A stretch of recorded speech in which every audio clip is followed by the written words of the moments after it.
What's up everybody, Matt Maran here for another car review. This is of course the 2020 Cadillac CT4-V.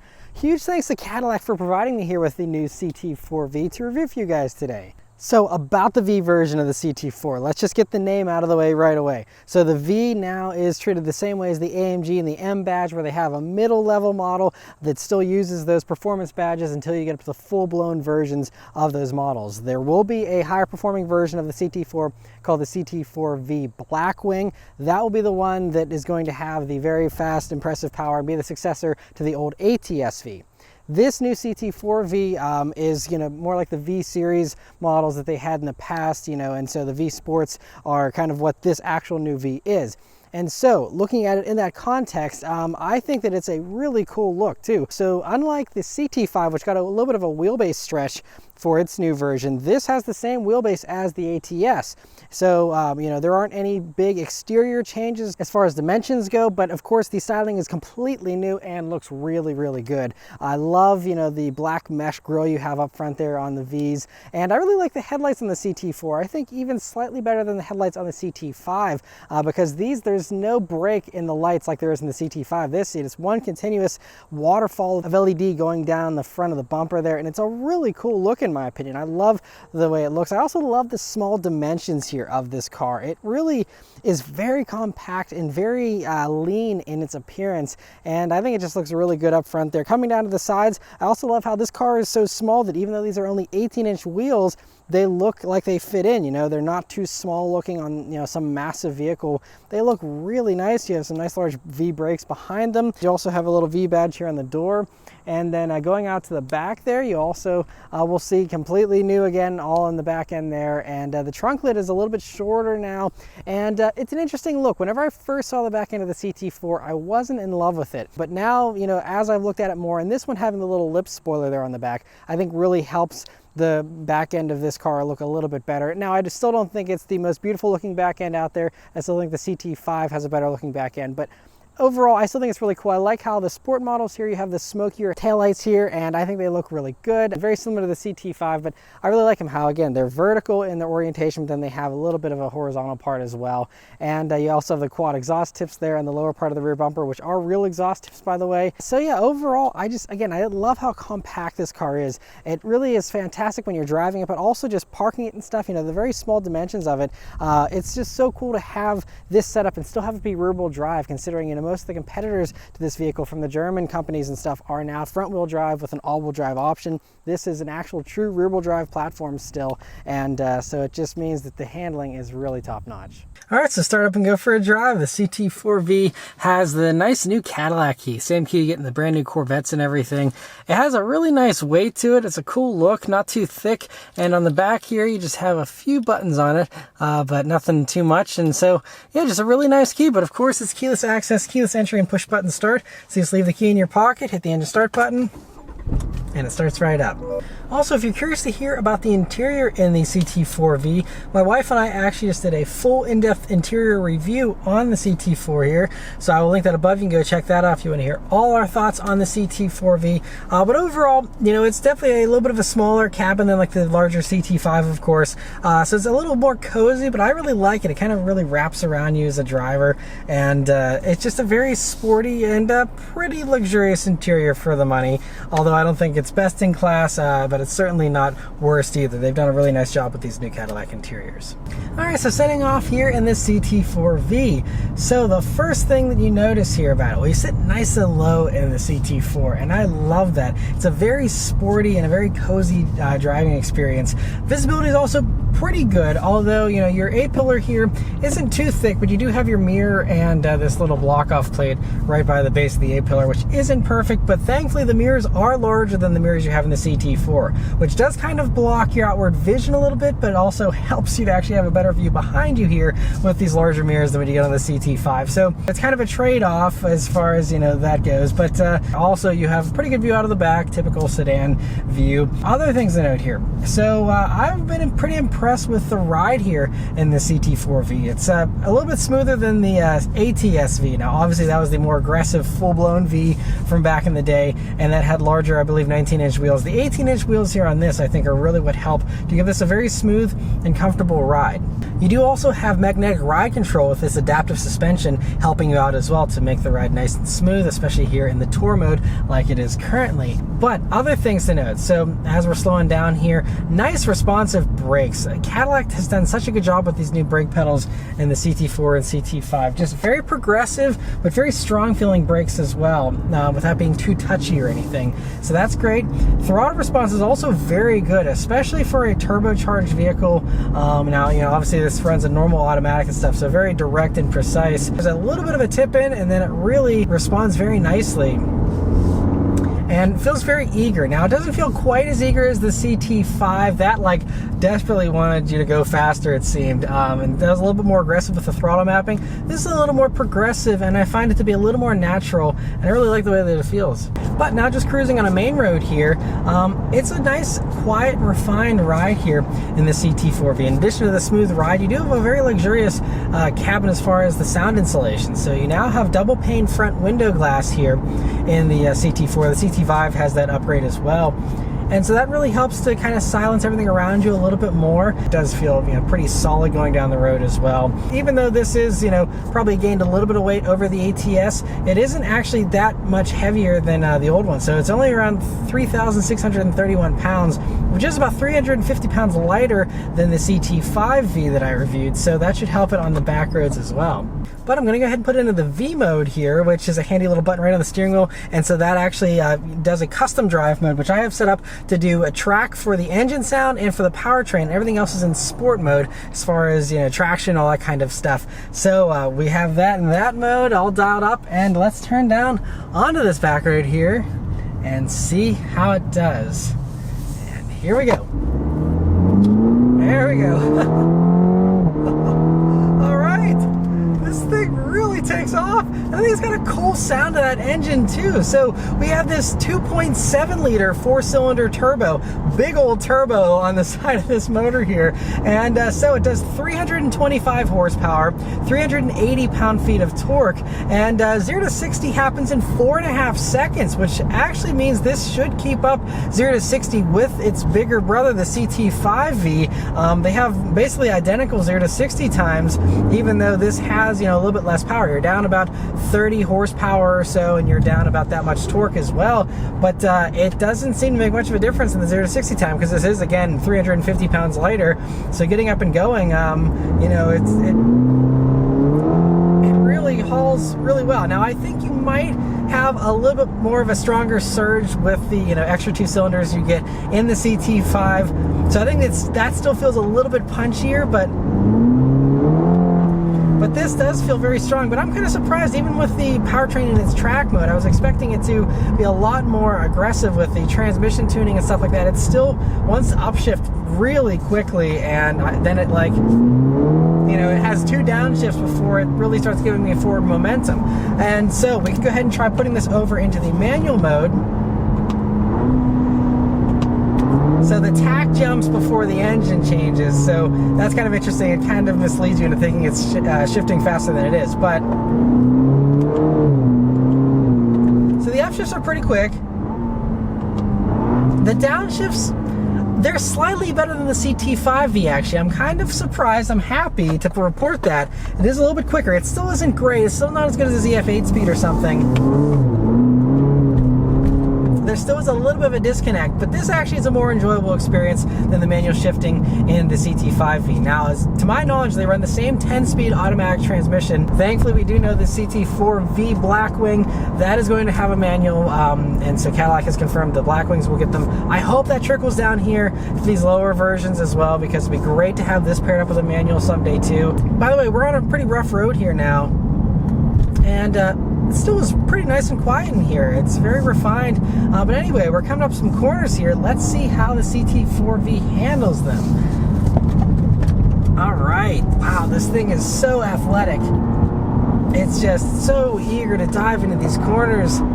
and it feels so light and effortless. The nose definitely feels a good bit lighter than the CT4-V. The whole vehicle feels lighter than the CT4-V, and man, this thing loves corners. And wow, these tires really grip well too. So we're running these 235 wide all-around Continental Conti Sport SSR tires, and they have plenty of grip. It's really, really impressive. Now, the CT4-V runs the Michelin Pilot Sport 4S, which is my personal favorite tire. I don't have much experience with these Continentals though, but they have no issues with grip so far. I mean, all the grip I could want, having no traction issues whatsoever.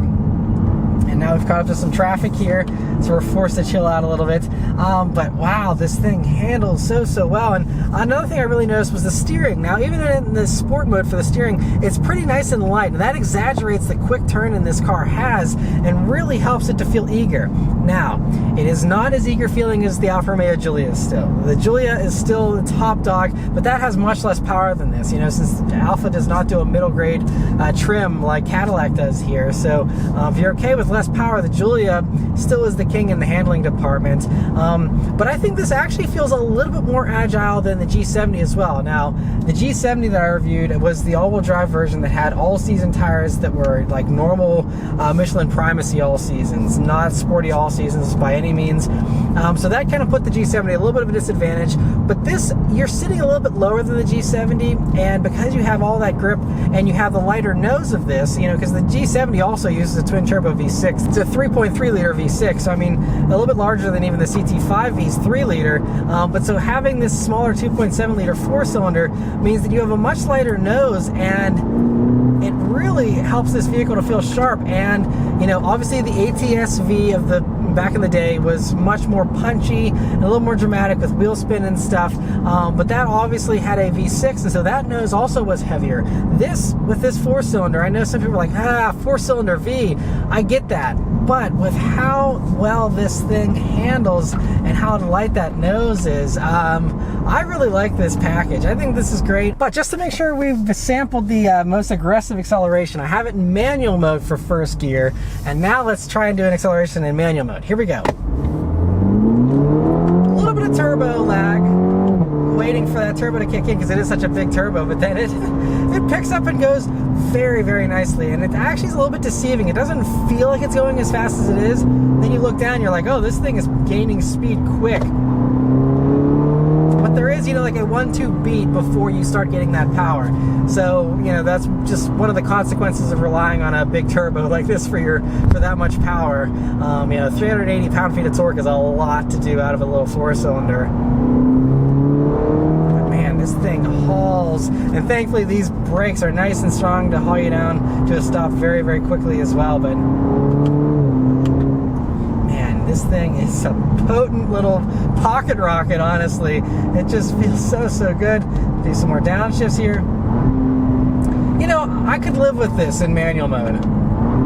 It's not bad. It's so weird how this feels better than the CT4-V. I was not expecting that at all, but I'm glad it does. And I believe this also has a dual mode exhaust, just like you get in the CT4-V, but here in the CT4 it's not as melodious, you know, so in that you had a nice mix of engine sound being piped in and also some exhaust note. And in this, you don't have as much fun from the exhaust. You know, with the CT5 you had the burps on the upshift, and this doesn't do any of those burps or crackles or pops that you got with the CT5. So I still think this experience is a little bit more dramatic in the CT4-V than it is in this. And obviously that's more expensive, but not by much, you know. So this one as tested is around $52,000, and the CT4-V I had was $56,000. So we'll get more into pricing in a little bit. But I do enjoy taking this thing around corners more than the CT4-V, which I didn't think was possible, because CT4-V on its own is already so good, and I was so blown away. We got a tight right-hander here. See how this back end actually handles, because you do have limited slip differential here.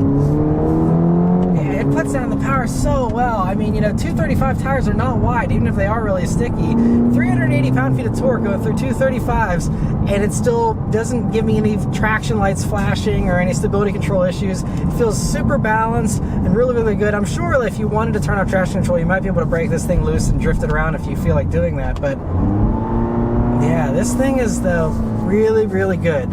So yeah, I think the way to enjoy this car is manual mode. You got to do manual mode, and it does feel better in this, because if we just go back to the automatic mode,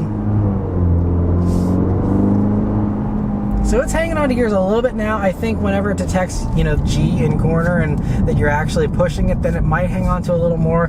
But it's just still, for the powertrain to be in track mode, it's way too aggressive with its upshifts and, trying to maximize fuel economy, I guess. Anyway, moving beyond the transmission, otherwise, it's just a nice little thing to drive. I've already driven this vehicle a little bit, but I do have several more days where I can drive this and get more impressions. So anyway, I'm going to do that. I'm going to drive some more here. Then I'll come back and give you guys my real-world fuel economy here that I noticed over my week of driving, as well as, talking more about that pricing, comparing it to the competitors a little more closely, and also any of the other impressions here that I noticed during my week of driving. Alright, so I've been driving the CT4-V for a week now, and this little thing really has grown on me. I mean, I liked it originally whenever I first did my first drive, but this is a car I'm really going to miss a little bit because it has, smaller dimensions that I really like. It makes it a little bit easier to drive than the CT5V. Not that that was, enormous or anything, but these small dimensions are really fun, and especially, this packaging with the rear-wheel drive setup is also getting more and more rare these days, and that's one of the reasons why I think this is kind of a real gem in this segment, because you look at, the way they priced this, they priced it against all the other competitors, and they're the German competitors that they were aiming for. But the German competition is all front-wheel drive. Some of them have an all-wheel drive option, so you have like the Audi S3, which is standard all-wheel drive. You have the A35, which I believe is now standard all-wheel drive as well, and then the BMW M235i. And with those, they're all, about the same size and stuff, and, they might have a little bit of a nicer interior in the A-Class and stuff like that. You have more metal trim and things like that, but it just comes down to your personal preference, I guess. If you want something that's front-wheel drive based and just feels like a really quick hot hatch, those little sedans can be a great choice.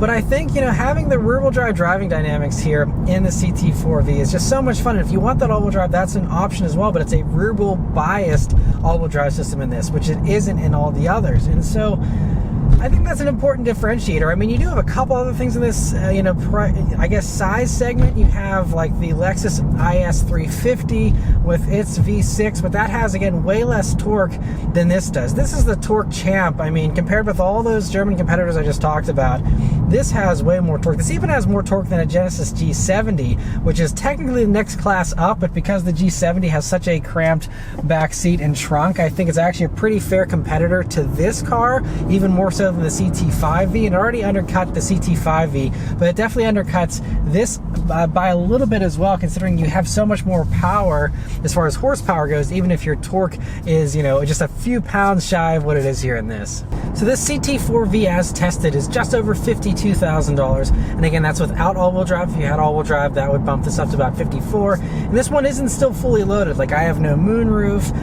I don't have adaptive cruise control, a couple other things here, but at that $52,000 price point, it is basically identical with the pricing of the G70, and the G70 with its rear-wheel drive is about $52,000 exactly, with the fully loaded version, by the way, which does give you the adaptive cruise and stuff like that. So even at the G70, it still is just such a phenomenal value that even it undercuts this. So that's really the only thing that undercuts this that's an even better value. But I think aside from the G70, this is a really good value, but it also is a little bit complicated by the fact that you can get a CT5V with the twin turbo V6 engine and the extra space of the CT5V and all that for roughly about $4,000 more. The CT5V that I had was about $56,000, and at that point you're only $4,000 away to have a bigger back seat, to have the better sounding V6, which does crackle and pop more than this exhaust does. You get a 10-inch screen in that versus the 8-inch screen you get here in this. So all those things are like, you might as well just go up to the CT5V if you're going to be in the 50s with one of these. Now again, you can get a stripped down version, one of these, and come in under 50 if you want. But that's really the only tricky thing, because the last thing to mention is GM often does fairly large discounts, and Cadillac does some pretty generous discounts as well. So that also helps undercut all of the other competitors sometimes. But that doesn't help against the CT5V, since it's the same company and they also offer discounts on those. So that's the only other thing that kind of complicates this cross shopping. But you know, like I said, their intended target is the German competitors, which are front-wheel drive, and this, I think, is going to be more fun to drive if you appreciate rear-wheel drive driving dynamics. But again, I would check out the G70 as well if you don't mind the small back seat that you get here also in the CT4. But yeah, so that's kind of, you know, where pricing lands. The other thing I want to mention is my fuel economy here in the CT4-V. So I've driven it 95 miles here in my week of driving, and my average is 18.9 mpg. So these are rated at 20 in the city, 29 on the highway, and 23 combined. I did do a little bit of highway driving, you know, but nothing too long. So I wasn't really expecting to get much beyond the city rating. And typically vehicles that I test end up getting 1 to 2 mpg less than their fuel economy ratings for the city. And this falls right in line with that. 20 is the city rating. I'm getting basically 19. So that's not too bad, especially considering, you know, I was driving this spiritedly and doing a lot of stop and go driving and stuff like that as well. And it is worth noting that fuel economy is about 3 mpg better than I was getting in the CT5-V. So if you do, you know, worry about fuel economy and you want to get better fuel economy, that is one reason to pick this. In addition to saving a little bit of money over the CT5, you are going to be getting a significant bump in fuel economy over that motor, which was very thirsty. And also, you know, the G70 was also very thirsty. So this does do better fuel economy than both of those. And so that is one thing that, yes, you're losing out on the V6, but you get just as much punch with this Turbo 4, and you still get a little bit better fuel economy. So that is one nice thing to see. But yeah, it really, I think to me, just comes back to that torque. Having 380 pound-feet of torque in this package, and something that does 0 to 60 in 4.5 seconds in this small package, is just so much fun. And it's such a sleeper too, you know. While some of the others might be a little bit more showy with them, you know, looking sportier and stuff, this totally would fly under the radar. Aside from the V badges, you know, there's nothing that makes anyone think this is something that'll do 0 to 60 in 4.5 seconds. It's that sleeper component is also a fun little component here of the CT4-V. And the transmission was well behaved, and the rest of the week that I had it here, that was all good. Everything else about this vehicle was just really nice, and I have no complaints with it. I really, really liked it a lot. But anyway, let me know your thoughts on the CT4-V in the comments below. Huge thanks to Cadillac for providing me with this CT4-V to review for you guys today. And yeah, so thank you guys very much for watching. I'll see you on the next one. Take care.